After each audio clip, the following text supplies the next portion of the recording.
Interval training is a great way to burn fat and maintain your muscle in a short amount of time. Interval training is simply increasing your intensity and heart rate for 30 to 60 seconds and then bring it down to recover. Once you feel recovered and your heart rate has dropped, you increase the intensity again, and therefore your heart rate, for another 30 to 60 seconds, and then once again reduce the intensity until you've recovered. Interval training has been shown to be more effective in fat burning than consistent and slower cardio training, such as running at a steady pace for an hour. Additionally, short, intense bursts of exercise release healthy hormones like growth hormone, which helps to burn fat, maintain and build muscle, and then reduce most of the negative effects of aging. Before you start interval training, I highly recommend you invest in a heart rate monitor and find your anaerobic threshold, or AT. I recommend Polar brand monitors, which can be purchased at polarusa.com. The anaerobic threshold test can be done a couple different ways. One is by gas exchange through MAP testing. This can be done at your local fitness club and costs around $100. It is the most accurate way to measure your AT, or anaerobic threshold. The second is using the feeling measurement, and I have outlined this feeling measurement in detail on the heart rate chart and guidelines, which you can download from my website, purehealthcoaching.com.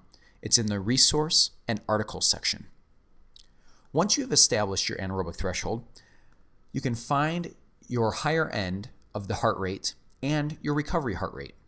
Looking at the heart rate chart, you can find your AT, which is the middle row, and then look up and down the column to determine your zones. For example, if your AT is 165, your zone 2 is 116 to 149, and your zone 3 is 149 to 165. And these are heart rates. For most, your upper level heart rate, the level at which you're trying to reach during your intense interval, is going to be your anaerobic threshold, or your AT. And for most, their recovery level heart rate is going to be the bottom of zone 2. To supply an example of what an interval might look like, let's continue with the example of AT at 165. You will want to bring your heart rate up to 165 within 60 seconds. And as soon as you reach it, try to maintain it for 5 to 10 seconds. After holding your AT for 5 to 10 seconds, reduce your intensity and let your heart rate drop back down to around 120. I always recommend starting with a warm-up interval, where you are increasing the intensity slowly and preparing your muscles and joints for more intense bursts of exercise. Also, if you're not using a heart rate monitor, you can simply keep your intervals to a shorter burst, usually no more than 30 seconds.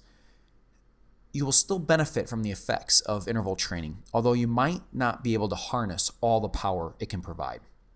A couple other notes to keep in mind is you will likely find your recovery is quicker at the beginning of your interval session, maybe 60 to 90 seconds.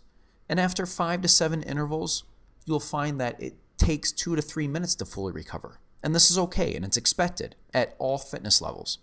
I recommend starting with 5 to 6 intervals in your first couple workouts, and then progressing 1 interval per week until you reach 10.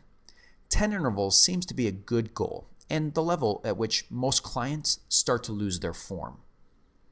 Even though running and walking intervals are the most common and perhaps the most beneficial, intervals can be done with any sort of cardio exercise and at any different level of fitness.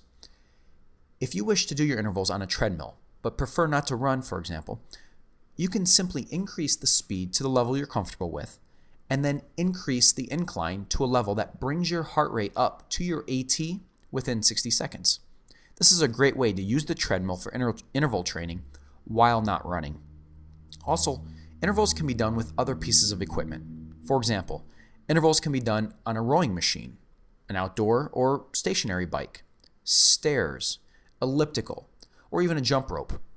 The idea is the same for all.